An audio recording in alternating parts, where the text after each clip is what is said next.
to live through major events of history in a way that would affect me. And yet today we have somebody here whose life was completely changed by historical events. It's a great pleasure to introduce Mrs. Camrass.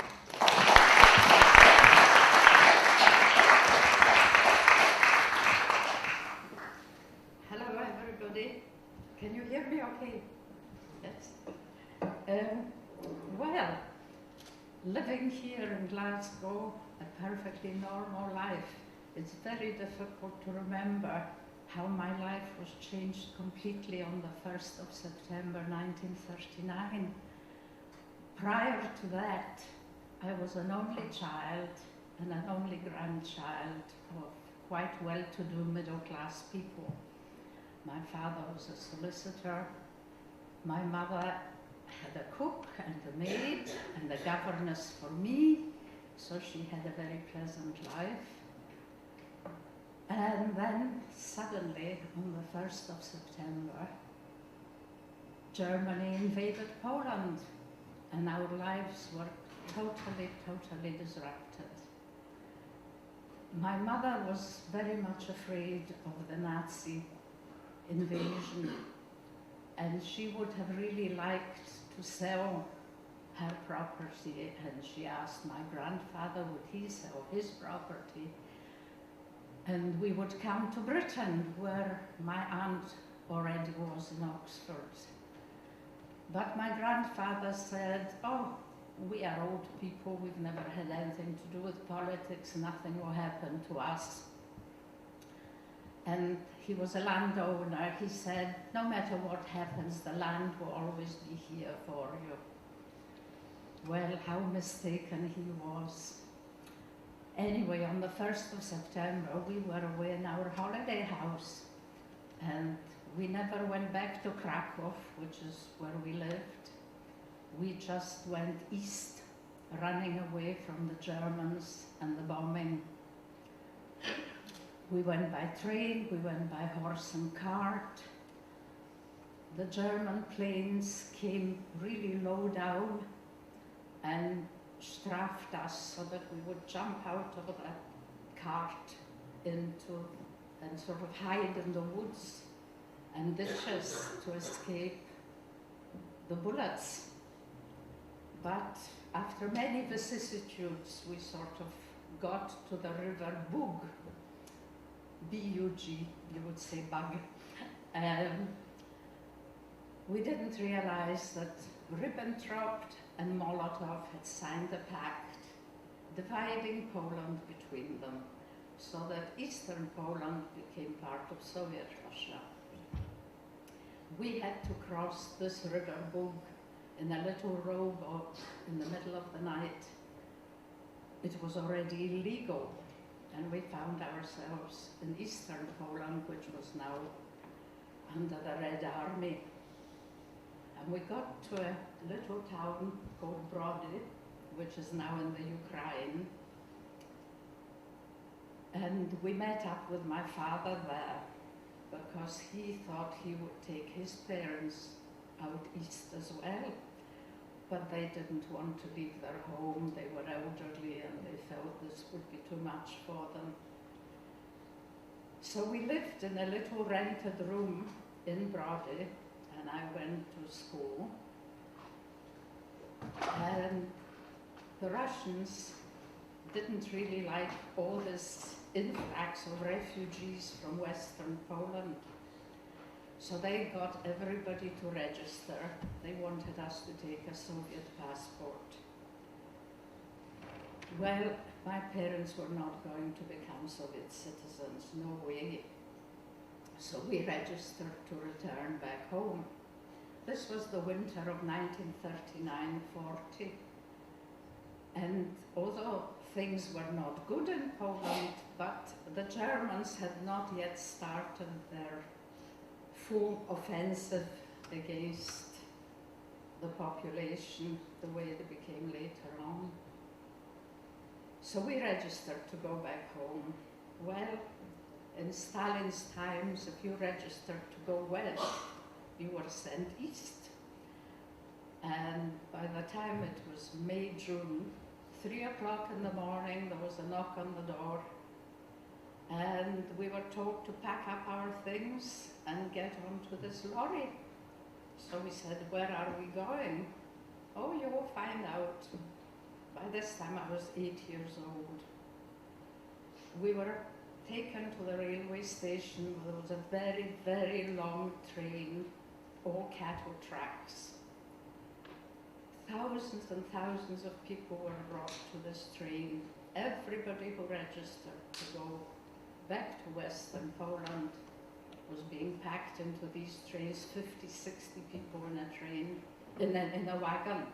There were like 2 platforms, and you would be lying one beside the other. So it took about 2 or 3 days for the train to become full, and then it started. And we didn't know where we were going. And after a few days, we went through this big chain of mountains, and a gentleman said, oh my goodness, these are the Ural Mountains, we are now in Asia. Well, we were in Asia, okay.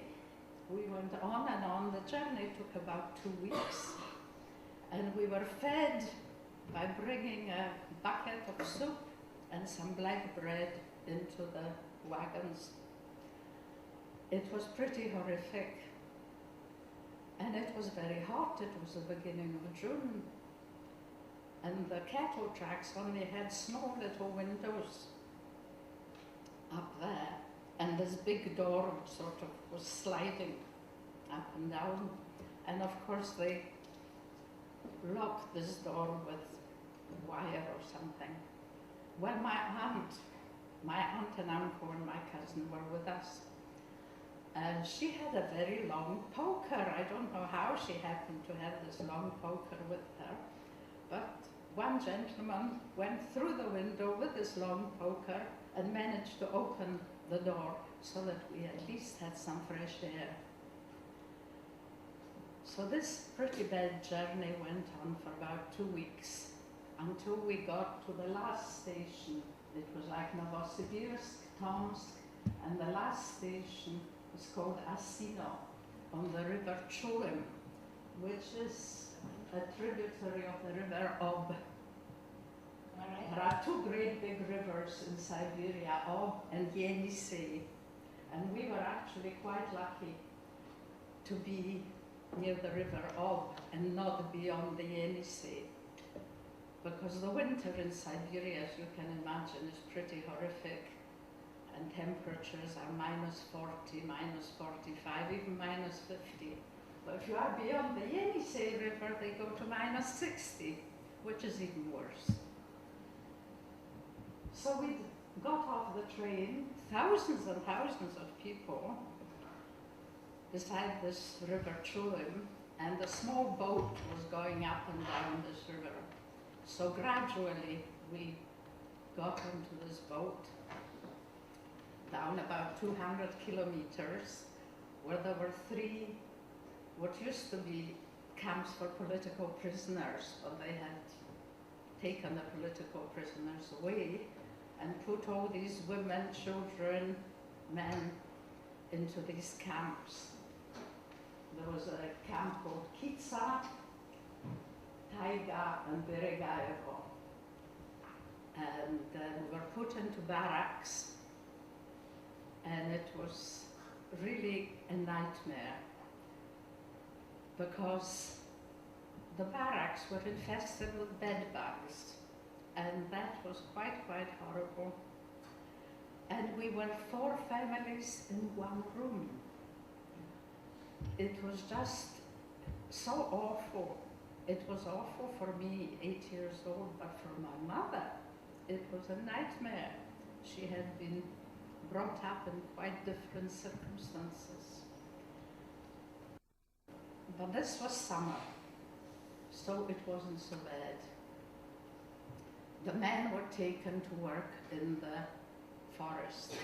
This is primeval forest, the taiga, with great big trees, and the industry is timber and the men cut the trees and the logs go into the river and they float down the river. That is the main industry there. In the summer, you are plagued with mosquitoes, absolutely dreadful mosquitoes. But then the winter comes very quickly and the snow starts. And when the snow starts, it doesn't stop. It goes on night and day and the temperatures drop. And each day you have to dig yourself out of the front door of the barrack. The barrack is a sort of long log cabin with rooms, and there were several families in each room. And by the end of the winter, the snow is as high as the roof of the barrack, and you just have a sort of tunnel to get out of the front door. They actually organized the school for us. The school was in one room, 3 classes, just sitting on benches. And of course we had to learn the Russian alphabet. I was in first year at school. In Poland you started school when you were 7. So I started school when I was 6.5.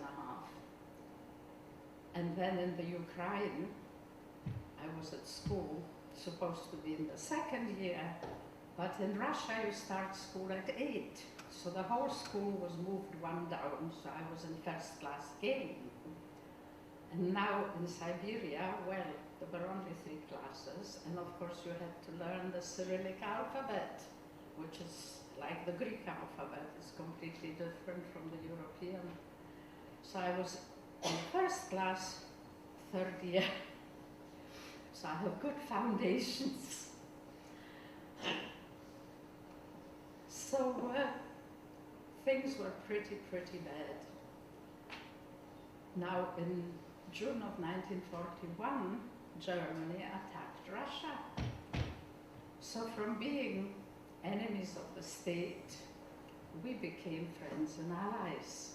And we were told we could now leave Siberia. But my family thought, well, Hitler will never get as far as this. It's really the back of beyond. So while the boat was going up and down the river, taking people away, we were still there. But as autumn approached, we remembered the terrible winter and the terrible snow and frost. And by October, we decided, no, I think we better leave here. Well, by that time, the river is about to freeze, because the river just freezes solid through the winter. You can drive a horse and cart over it. So the boats had stopped coming up the river by this time. So how were we going to get away from our camp?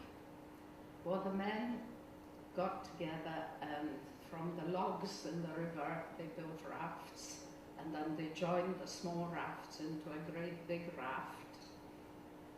And we embarked on this near the end of October 41, with the sleet coming down and no shelter, and we really had no food.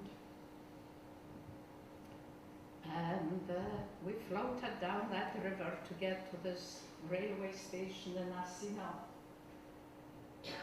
which was a pretty nightmarish journey. It really was. We got to Asino, and the Russians brought us to Siberia. They didn't ask us to pay for a ticket, but when we wanted to leave, they wanted us to buy a ticket for the train. And it was a cattle truck, it wasn't a passenger train. And my mother took the last remaining suit. She had a navy blue suit still, and she took it to the market in the nearest place and sold it in order to buy tickets for this journey.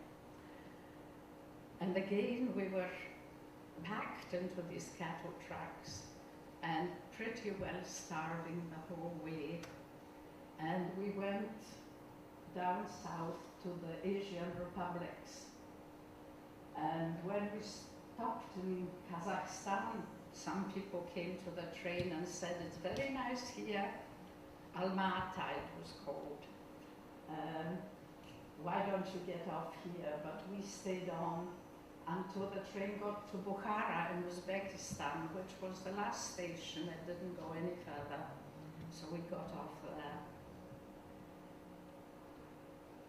Now Uzbekistan, it was warm and it was wonderful, but of course there were thousands of people from Siberia who were half-starved, weakened by labor, and so there was a tremendous epidemic of illness.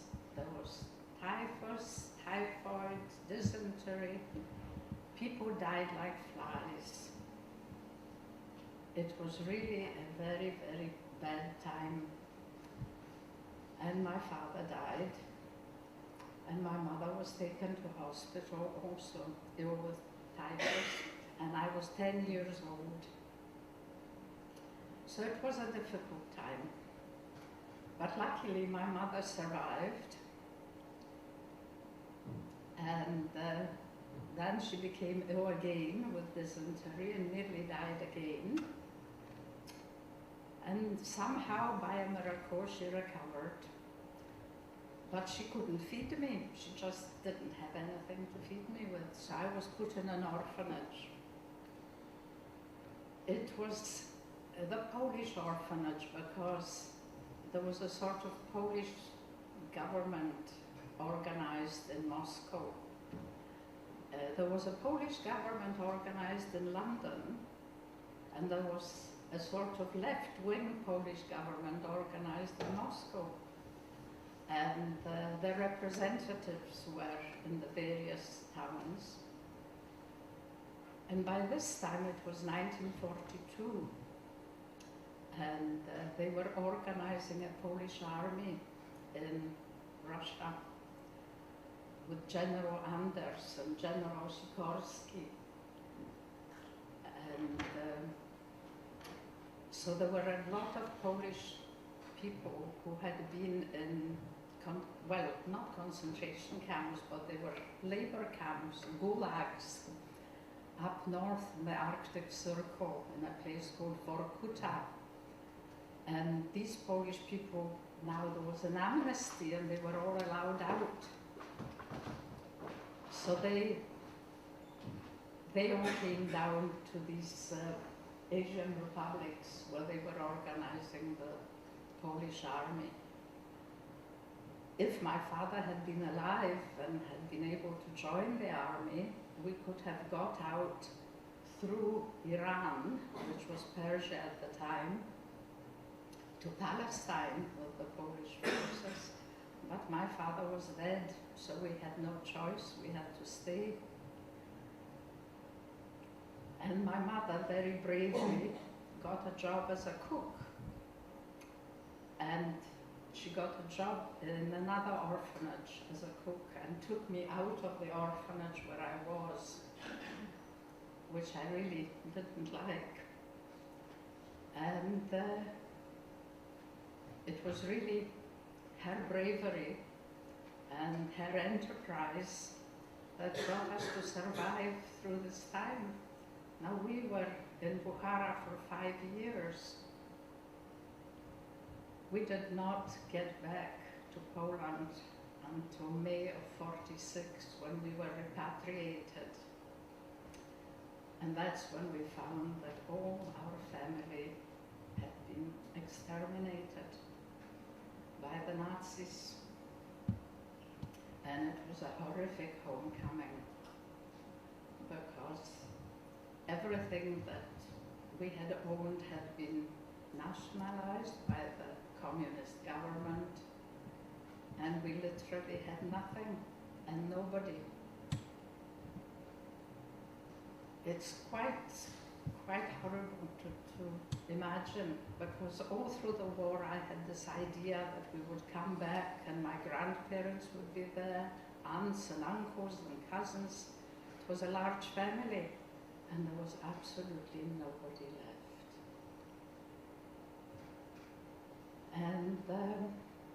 by this time I was 14 years old. And my aunt was in Britain. By this time she was working at the university in Glasgow. And in July of 1946, there was a pogrom in a place called Kielce in Poland. 27 Jews who had managed to survive the war were murdered for no reason whatsoever, except that the Nazi legacy was hatred of the Jews. And so my mother decided that she really didn't want me to stay in Poland in this kind of climate.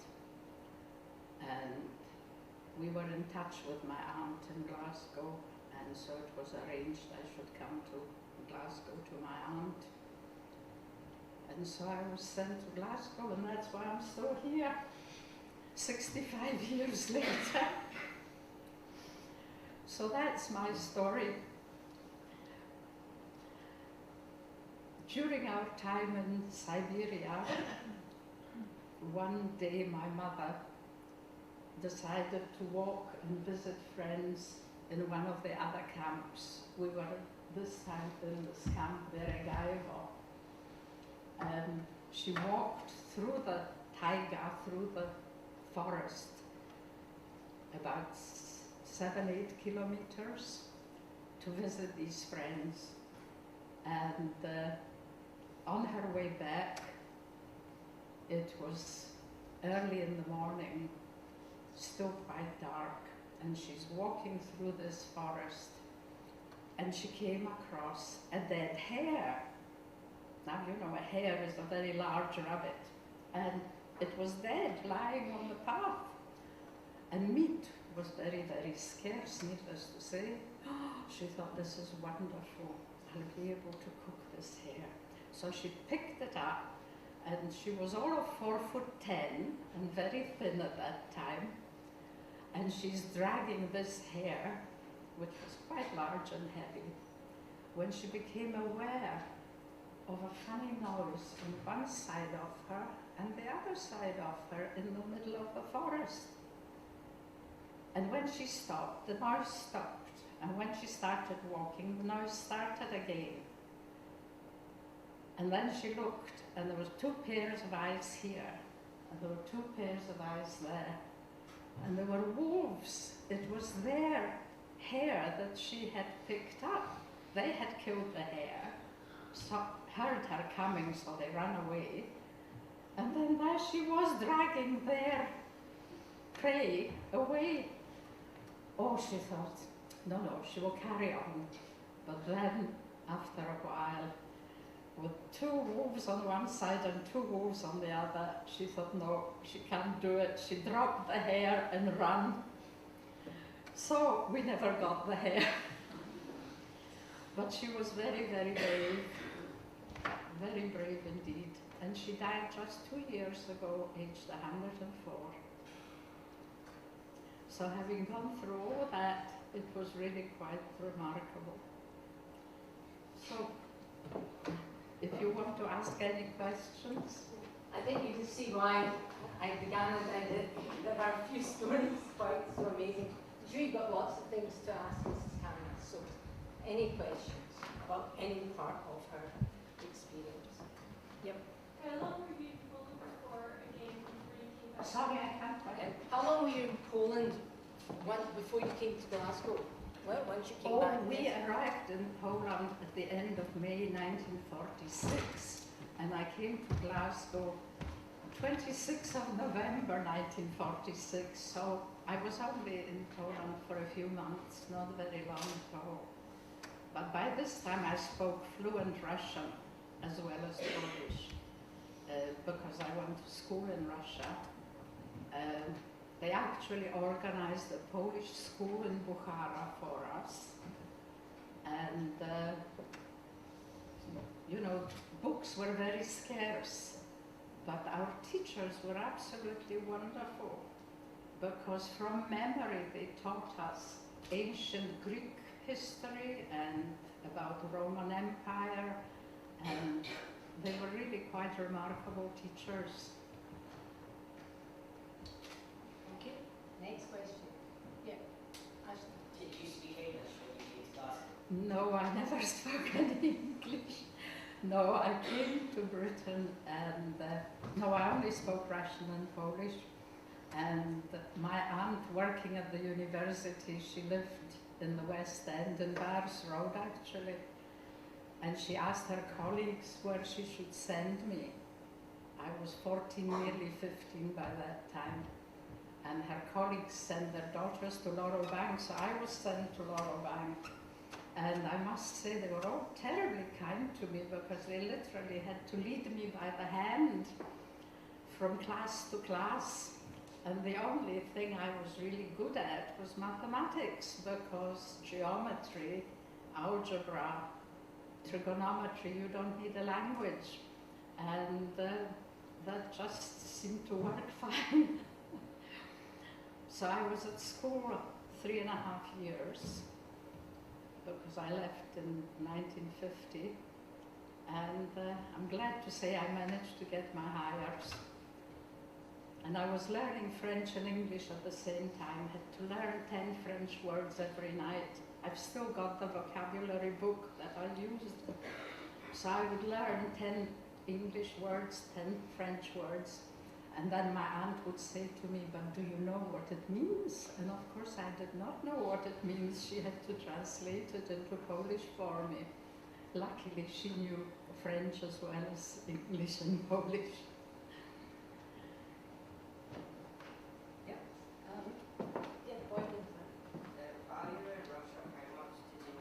Sorry, I can't. While you were in Russia, how much did you know about the war and what was happening? Well, we knew, of course, there was a war. This is why from Siberia we were not allowed to go to Western Russia, because the German forces were advancing tremendously. That's why we had to go to Asiatic republics. But we really had no money and no radio, and where my mother worked as a cook in the village outside Bukhara, there was no electricity. There was really very little information until nearly the end of the war. When it got to about 1945, they put up loudspeakers in Bukhara, and you could sort of listen to broadcasts. And I remember I got hold of a newspaper, a Russian newspaper, of course, and I read, just as the Russian forces liberated Auschwitz and Treblinka and Majdanek and all these dreadful, horrific concentration camps. And they were writing about it in the newspaper, and I read it to my mother with absolute horror. And my mother said, oh, that cannot be true, that's all propaganda. So this is why when we returned in 1946, it was really a terrible shock to find everybody gone. The only thing that in Russia we were not persecuted as Jews. There was a mixture of Jews, Catholics, Protestants, whatever. We were all classed as Poles, Polish citizens. And we were enemies to begin with, and then friends and allies after June of '41. So we were not persecuted the way the Germans persecuted Jewish people.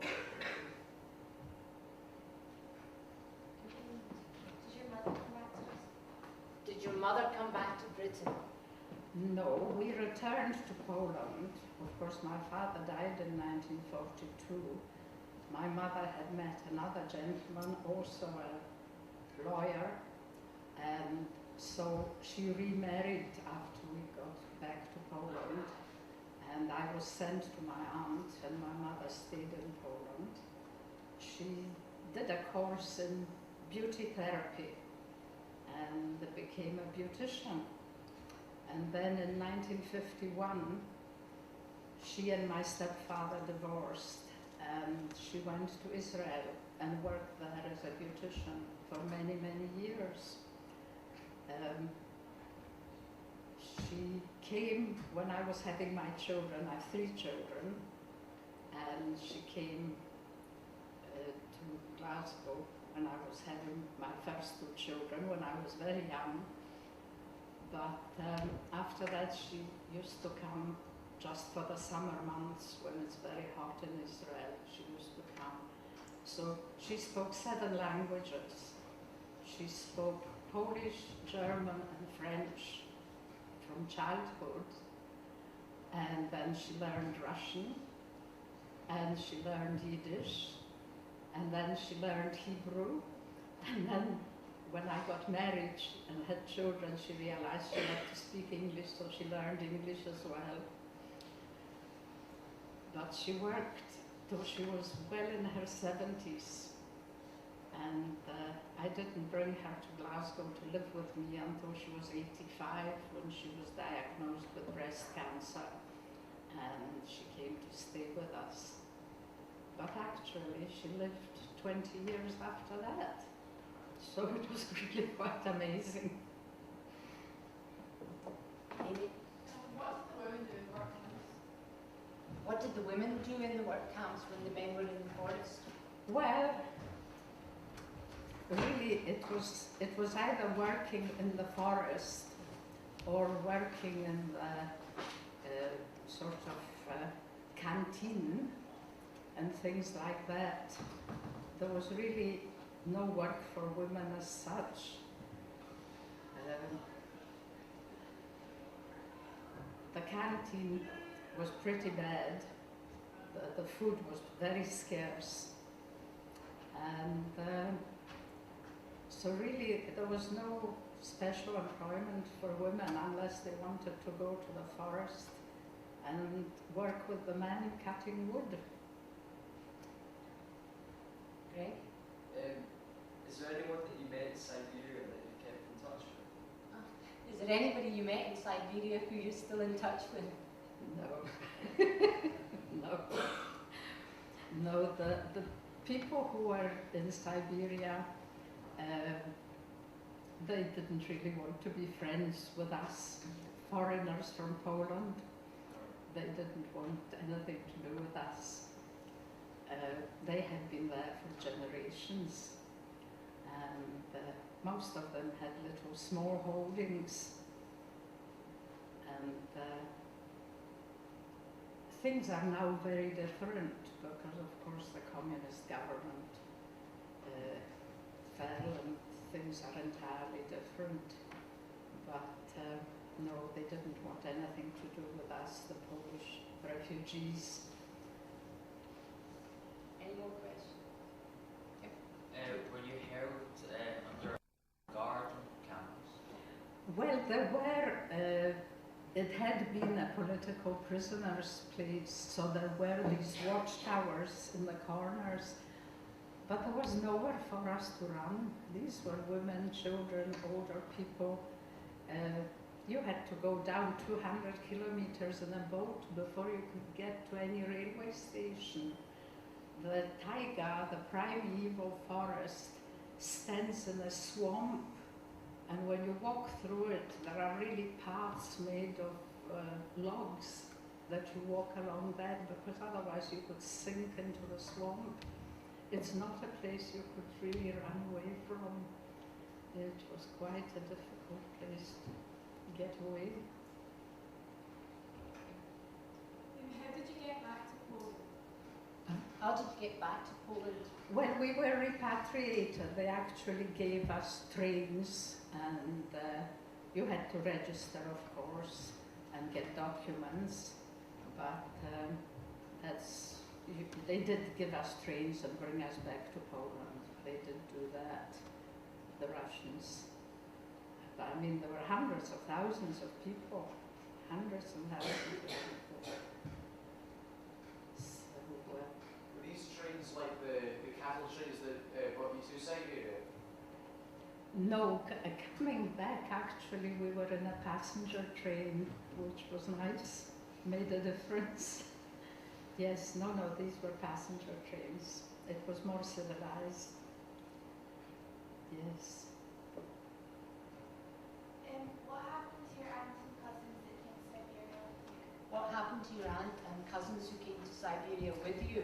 Well, we all returned back to Poland. My aunts and uncles and my cousins stayed in Poland. I was the only one who was sent away. And in 1957, they all went to Israel. And my cousin, who was a baby in Siberia, he's a professor in Kent, Ohio. He's a geologist. He's still teaching.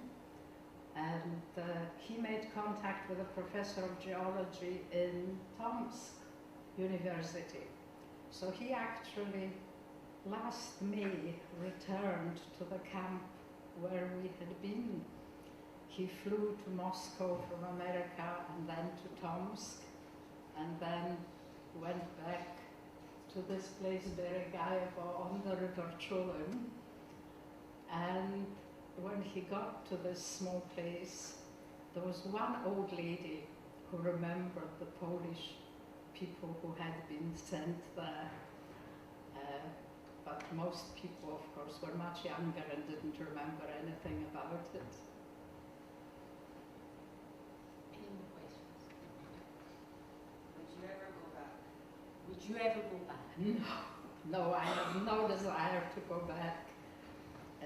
This cousin from America, he has been to Bukhara also a couple of times because he goes to various geological congresses and so on. So he has been back, but I have never had any desire to go back. No, once was quite enough. Thank you very much for staying here.